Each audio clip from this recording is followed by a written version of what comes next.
일본의 세키가라 전투가 벌어지기 전에 과연 그 이에야스와 미쳐나리에겐 어떤 일이 있었을까요? 오늘은 그들 사이의 그때 있었던 얘기를 한번 해보겠습니다.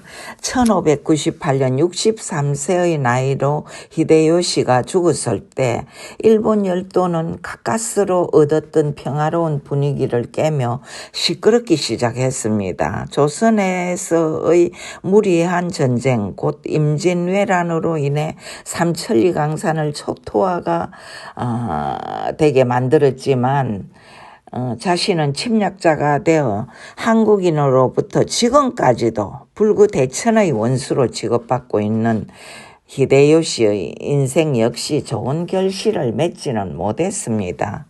요도 부인이 낳은 히데요리 나이 고작 16살, 타이로니 추로니 부교들인이를 세워 조직을 만들고 그 조직의 일원들에게 수도 없이 충성맹세를 받고 있었던 히데요시였지만 자신의 눈 하나 감고 나면 상황은 급변할 수도 있다는 사실을 그가 몰랐을 리가 없죠. 차라리 이렇게 될 줄 알았더라면 자신의 후계자로 점찍고 단련을 시켜왔던 조카 히데처구를 죽이지 않고 살려놨더라면 싶은 마음까지도 생겼는지 모릅니다. 인간이란 저 죽을 날을 모르는 맹점을 지니고 있지요. 우선 살아있으면 그 생명의 나날이 영원히 계속될 것 같은 미련함 때문에 눈앞의 상황을 정확하게 보지 못하는 존재가 인간일지도 모릅니다. 내가 더 늙을 때까지 히데요리는 계속 성장할 것이라는 막연한 기대 때문에 수족같이 아끼던 히데처구를 죽여버린 히데요시. 권력이 커지면 결국 내 아들을 죽일 것이라는 염려 때문에 그는 조카를 죽일 때도 필요 이상으로 잔인성을 발휘했었죠. 철부지 자손들이며 처처까지도 모두 한 구덩이에 몰아넣어 죽인 전무후무한 포악성을 드러낸 히데요시. 한번 눈밖에 나면 무자비한 살상을 섭섭치 않았던 게 당시의 간섭이라고는 해도 히데요시의 처사는 두고두고 오사카 사람들의 입으로 해자되었었죠. 히데처구를 의심해 죽였지만 막상 이제 자신이 죽어갈 때 느낀 건 양사방이 적으로 둘러싸고 있다는 현실을 단식 속에서 보았을 그 히데요시는 참 처참한 마음으로 죽어갑니다. 온갖 고비를 넘겨가면서도 끝까지 살아남아 실력자가 되어 있는 이에야스에게 자식의 안위를 부탁하며 충성맹세를 받고 모든 행정을 맡긴 후 마음 깊은 근심을 안은 채 떠났으니까요. 조선에 출병했던 군사들의 철수를 마무리 지지도 못한 채 히데요시는 떠납니다. 막상 뒤처리에 매달린 건 이에야스였죠. 군사들을 무사히 철수시키기 위해 전력 투구하면서도 그의 마음은 오직 한 가지 생각에 매달려 있었습니다. 모처럼 쟁취한 일본 열도의 평화가 깨어지면 안 된다는 생각. 다시 전국시대의 아수라장으로 돌아가선 안 된다는 생각, 백성을 도탄에 빠뜨리면 안 된다는 생각이야 물론 있었겠죠. 애초부터 그러나 어린 히데요리에게 권력을 이양시키겠다는 의리 따위는 없었을 거라고 보여집니다. 전쟁터에서 잔뼈가 굵고 온갖 시련과 고초 속에서 살아남은 그의 감각은 무섭도록 예민하고 총명해서 자신의 때가 도래하고 있다는 생각을 했을 걸로 보여집니다. 이런 이에야스의 마음을 제일 먼저 감지한 자가 미쳐나리입니다. 히데요시의 가신 중에서도 최측근이었고 막강한 건세를 누렸던 미천아리는 이미 오래전부터 이에야스를 정오하고 의심했던 인물입니다. 별로 감정도 드러내지 않고 소리 없이 자신의 주위에 있는 약한 세력들을 야금야금 먹어가며 영토를 늘려가고 있음을 볼 때마다 저 너구리 같은 이에야스 놈 이라며 칼을 갈른 미천아리는 히데요시 살아생전부터 그를 미워했었지요. 원래 인간에게는 악연이란 게 있습니다. 주는 것 없이 믿고 그를 아무리 잘 봐주려 해도 내 비위에 거슬리는 소위 코드가 전혀 맞지 않는 상대가 있기 마련입니다. 미천아리는 원래 주위 사람과 잘 지내지 못하는 편협한 인물입니다. 히데요시에게는 충성스럽고 나름 또 순수한 면을 가지고 있었던 그였지만 일단 눈밖에 난 사람을 덜 뽑고 죽이게 만든 이력이 그에겐 꽤 있습니다.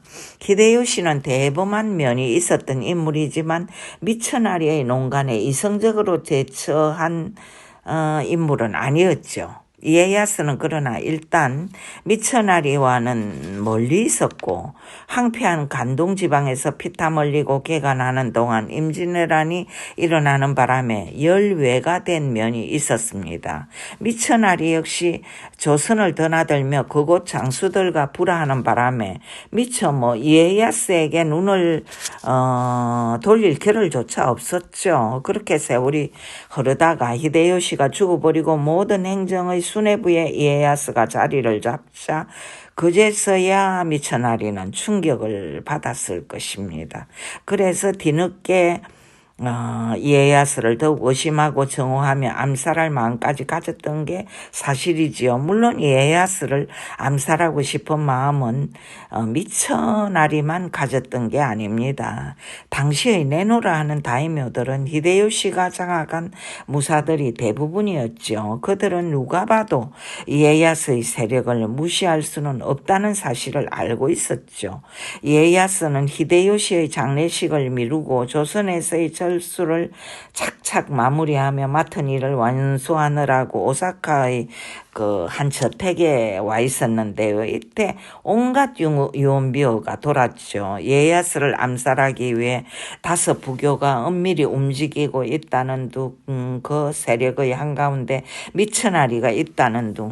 사실 그런 건 유언비어가 아닐 수도 있습니다. 실제로 암살하려고 5 부교가 모여서 모의까지 했으니까요. 이에야스가 도요토미 가문을 언젠가는 무너뜨리고 전국의 그 권력을 쟁취하고 말 것이라는 미천아리의 생각은 사실 그의 통찰력에서 기인된 것이랄 수도 있습니다. 전국이 결국 그렇게 흘러갔으니까요. 당시의 수뇌부에는 이 마에다 토시히에가 있었는데요. 노부나가 때부터 인정을 받아온 대단한 가문의 인물이었죠. 토시히에는 그러나 다이나곤이라는 높은 벼슬까지 하고는 있었지만 이미 뼛속까지 병이 들어 내일을 기약할 수 없는 처지였습니다. 이 토시히에에게 매달려 자신의 편으로 만들려고 무수히 애를 썼던 인물이 이시다 미천아리였죠. 미천아리는 워낙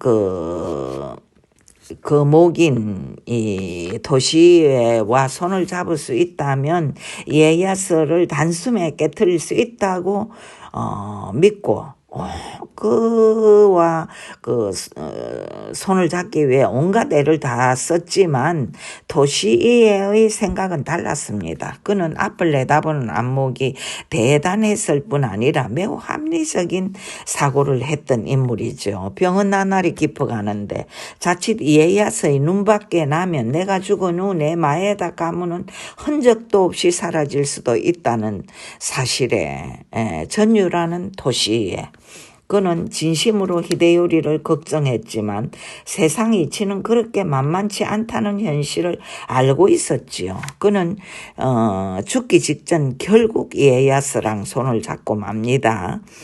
이미 자신이 묵고 있는 무로시마 저택엔 폭도가 들어와 암살할 것이라는 소문이 줄기차게 오사카를 뒤흔들고 있었지만 이에야스는 묵묵히 견디죠. 실력자에다 대담무장했으며 지적인 통찰력까지 있었던 이에야스에게 그런 소문은 사실 스트레스를 안겼겠죠. 그러나 그는 내실을 다질 뿐 어떤 호들갑도 떨지 않았습니다. 히데요리와 요도기미의 오사카 입성이 이루어지고 조선에서의 철수도 거의 마무리될 점, 귀국한 문치파와 무단파의 반목은 절정에 이르렀는데요. 미처나리는 이에야스의 저택을 갑자기 찾아와 도움을 요청하지요. 강한 충성심과 행정 능력이 뛰어난 정치가로서의 미처나리였지만 조선에서부터 앙금이 남아 있었던 무단파에게 쫓기는 신세가 된 것이지요. 워낙 양사방에다 적을 심어놓는 편협한 성품인지라 도망갈 곳도 마땅찮았죠. 이에야스는 이때 내 품에 안긴 새를 쫓지는 않겠다며 기꺼이 그를 보호해 주지요. 심지어는 미처나리를 뒤쫓아온 그 7 장수와 심한 언쟁까지 해가며 그를 보호해 주었고, 미처나리가 자신의 영지인 오츠에 돌아갈 때도 자신의 둘째 아들 육기 히데야스와 적지 않은 군사를 딸려 보내어 보호해 주었다고 알려집니다. 미처나리는 이때 눈물을 흘리며 갑으로 내려오는 마사무네의 명금을 히데야스에게 주었다고 하지요. 이에야스가 무로시마 저택에서 후시미성으로 거처를 옮긴 건 바로 그 직후였지요. 목숨을 구해주는 대신 후시미성을 뺏었다며 사람들은 떠들었지만 실리를 취하는 점에서는 이에야스를 따라갈 자가 없었지만 저는 꼭 그 이유만 있었다고 생각지는 않습니다. 이에야스의 성품을 볼 때 남자로서의 인간적인 연민이 전혀 없었다고는 못하거든요.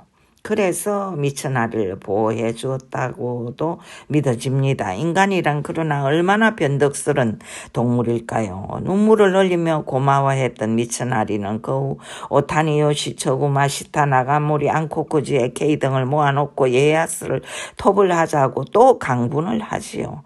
그러나 끼리끼리란 말이 있듯이 미처나리가 자신의 편이라고 믿었던 마시타 나가모리 키카와 히로이에 등이 반기를 들고 이에야스에게 붙어버리고 맙니다. 한편 요도기미와 키타노만도쿠르 역시 반목을 거듭하며 각자의 길에 서게 됩니다. 원래 히데요시의 정실 냈네 키타노만도쿠르는 히데요리의 생모 요도기미에게 수없이 오만불손한 대우를 받아왔고 그때마다 울분을 삼켜왔었죠. 히데요시의 생전 그는 자식 없는 서름을 당하는 넷내가 불쌍해서 히데요리를 법적인 양자로 삼게 하고 그녀의 품에서 자라도록 배려하기도 했지만 막상 죽어버리고 나자 무슨 소용이 있겠습니까? 요도기미는 사사건건 터집을 잡으며 키타노만도쿠르에게 난리를 쳤죠. 원래 경망스럽고 사치한 데다 바람기까지 많았던 그녀는 가신들을 편가르게 하며 덜볶는 것으로 유명했는데요. 히데요시에 대한 충성심이 대단했던 그래서 히데요리에게도 절대적인 충성심을 보였던 가등청정 즉 가토 기요마사에게까지도 그의 눈에서 피눈물이 흐르도록 만들었지요. 키타노만도쿠르의 편을 들었다며 광정을 부렸거든요. 우직했던 가토 기요마사는 조선에서부터 미처나리와는 사이가 좋지 않았는데요. 요도기미까지 억장이 무너지는 소리를 내대자 캄캄한 심정이 되어 낙향을 하고 맙니다.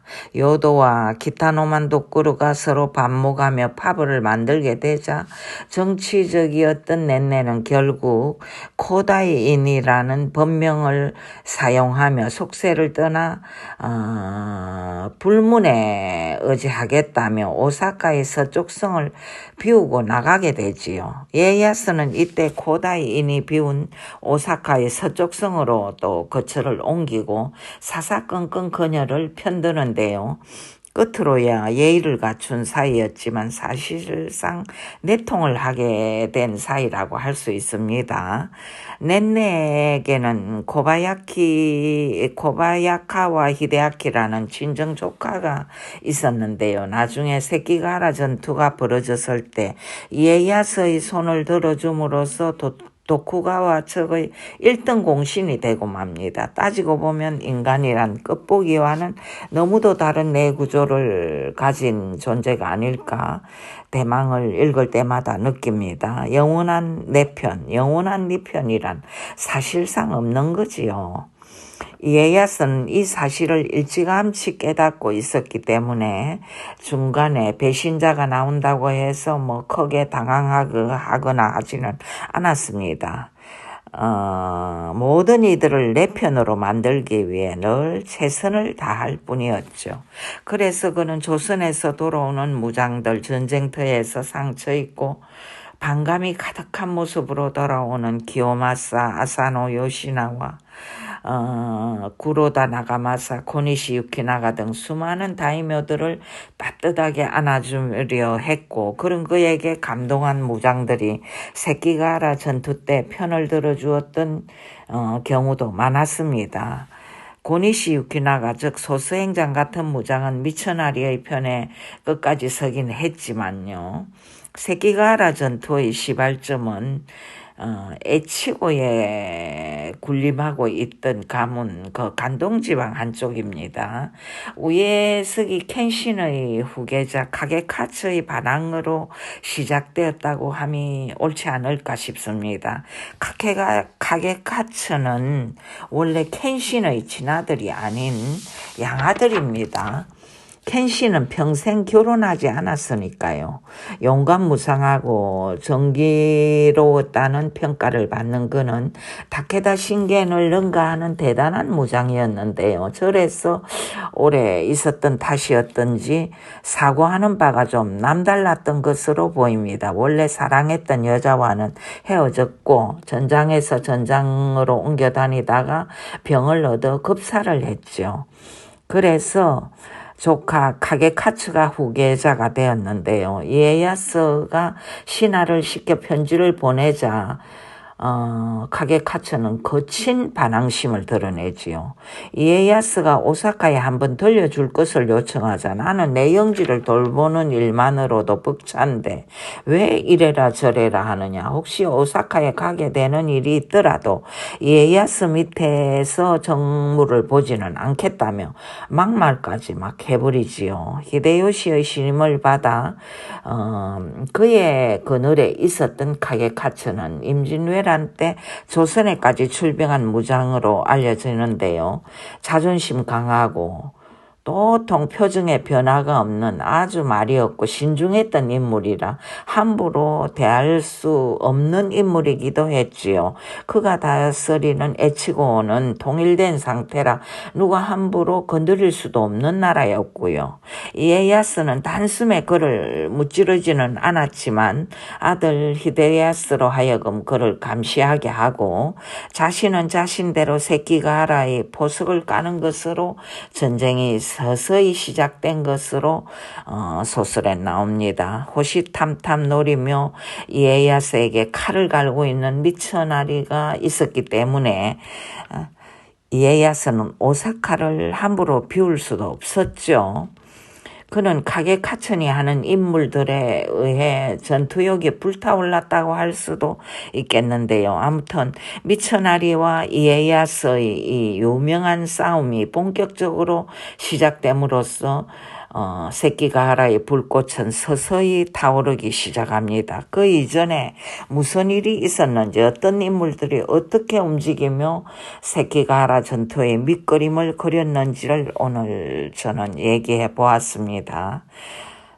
들어주셔서 감사드리고요. 다음엔 다른 책으로 여러분을 만나 볼까 합니다. 감사합니다.